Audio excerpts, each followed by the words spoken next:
नाम? नमस्ते, first of all मेरो नाम ललिता महर्जन। म कीर्तिपुर नेवा लहना रेस्टुरेन्ट, हाम्रो लहना रेस्टुरेन्ट चाहिँ यहाँ यट्ठा पनि कीर्तिपुरमा, काठमाडौँ यट्ठामा पनि छ, कीर्तिपुरमा छ। खासमा यो रक्सी चाहिँ कसरी बन्ने हो, के चाहिन्छ? होइन, यो रक्सी बनाउने यो मेन चाहिँ एउटा चाहिँ यो चाहिँ हामीले बनाएको चाहिँ चामलको हो। ए हजुर। यो चाहिँ यो खोसीभित्र चाहिँ यो चामलको पहिला चाहिँ चामललाई भिजाएर चाहिँ छ्याङ बनाउँछौँ। छ्याङ निकालिसकेपछि त्यसमा रहेको चाहिँ यो त ठोस पदार्थलाई चाहिँ त्यसमा चाहिँ हामीले सक्खर राखेर अनि सक्खर राख्छौँ। अनि अरू चाहिँ हामीले चाहिँ अब के भन्छौँ भन्दाखेरि हामीलाई सेवाबजी भन्छ नेवारी भाषाबाट, होइन? सेवाबजी त्यो राखेर चाहिँ यसलाई चाहिँ पकाउनलाई चाहिँ जाडो महिनामा चाहिँ महिनौँ लाग्छ यो पकाउनलाई रेडी हुनको लागि। गर्मी महिनामा चाहिँ 15 दिन जति लाग्छ। जस्तै यो तपाईँको लट्याउनलाई चाहिँ के हाल्नुपर्छ? यो होइन मर्चा सर्चा मर्चा यो पहिला होइन, यसमा मर्चा हाल्दैन। पहिला सुरुमा यो छ्याङ बनाउँदाखेरि जुन छ्याङमा चाहिँ मर्चा राखेर चाहिँ छ्याङ बनाउने हो। अनि त्यो मर्चा राखेर छ्याङ चाहिँ त्यो निकालिसकेपछि जुन चाहिँ बाँकी रहन्छ त्यो चामलको त्यो ठोस पदार्थ त्यसलाई चाहिँ सक्खर राखेर सेवाबजी राखेर त्यसलाई चाहिँ फेरि ड्रममा चाहिँ जाडो महिनामा चाहिँ त्यो वेदर अनुसार हुन्छ। ए हजुर सर। जाडो महिनामा चाहिँ महिनौँ दिन लाग्छ। मौसमले प्रभाव पार्यो। मौसममा चाहिँ अकर्डिङ टु मौसम अनुसार हुन्छ। गर्मी महिनामा चाहिँ 15 दिन जति लाग्छ। अनि जस्तै यो तपाईँको कोदोको नि यही हो प्रोसेस? कोदोको पनि त्यही प्रोसेस चाहिँ त्यही हो। खास चाहिँ त्यो अब चामलको र कोदोको चाहिँ फरक मात्रै हुने। जस्तै यो तपाईँको कति पानी निकाल्ने भन्ने नि हुन्छ? अब यो होइन, हामीले चाहिँ क्वालिटी अनुसार हुन्छ। अब एकदमै कडा बनाउने भन्ने 1 पानी, उच्च लेभलको चाहिँ 1 पानी हो। 1 पानी भनेको स्पिड जस्तै हुन्छ। एकदमै अल्कोहल चाहिँ हाई हुन्छ। 66 होइन, कति पर्सेन्ट हुन्छ मलाई याद भएन। हामीले चाहिँ त्यो ल्याब टेस्ट गर्दाखेरि चाहिँ अल्कोहलको चाहिँ त्यसमा चाहिँ हामीले चाहिँ त्यो अल्कोहल यतिमा हुन्छ भनेर हामीले ल्याब टेस्ट गरेर नै निकालेको थियौँ, होइन? मलाई चाहिँ अब याद भएन। उच्च लेभल हाईको चाहिँ हाई क्वालिटीको चाहिँ 1 पानी हुन्छ, 2 पानी, 3 पानी, 4 पानी, 5 पानी जस्तो हुन्छ। नर्मल यो मार्केटमा खाने चाहिँ कुन हो?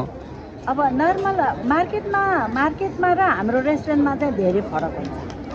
किनभने हाम्रो रेस्टुरेन्टमा चाहिँ हामी आफै बनाउने एकदमै ओरिजिनल, होइन? एकदमै हामी प्योर हुन्छ, केही मिसावट हुँदैन, प्योरै हुन्छ। यस खाएपछि टाउको दुख्ने त्यो ब्याड इफेक्ट केही पनि हुँदैन यसमा चाहिँ। अब बजारमा भनेको हामीले भन्न सकिँदैन, होइन? जस्तै नर्मल मान्छेले नि उच्च लेभलको त 1 पानी के खाँदैन होला नि त।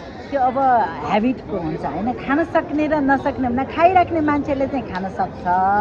अब बानी नहुनेले त 5 नम्बर पनि गाह्रो हुन्छ। भनेपछि कोदो चामल सबै चाहियो होइन त यो बनाउनलाई? कोदो चाहिँदैन यसमा। कोदोको बनाउनु पर्यो भने चाहिँ आगोबाटै बनाउनुहुन्छ?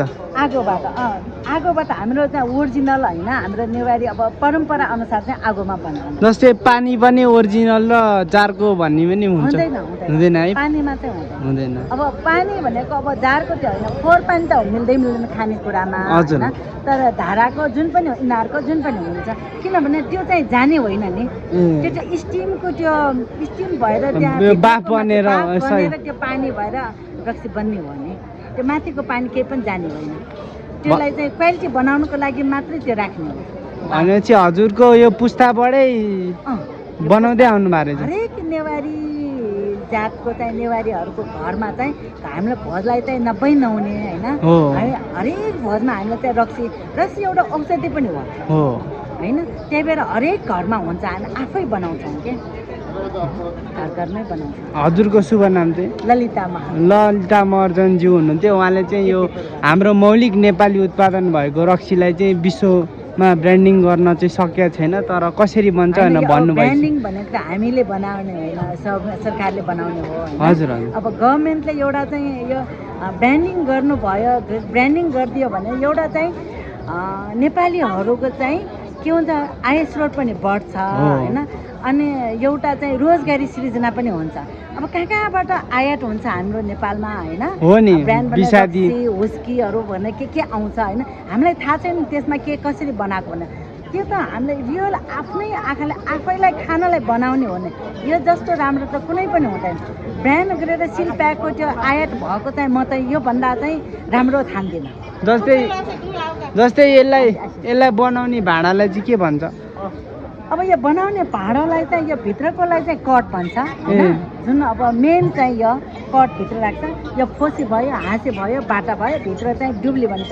डुब्ली भनेको यो माटोको हुन्छ, यो त्यसभित्र चाहिँ रक्सी आउँछ। ए हस्, हजुरको समयको लागि थ्याङ्क यू।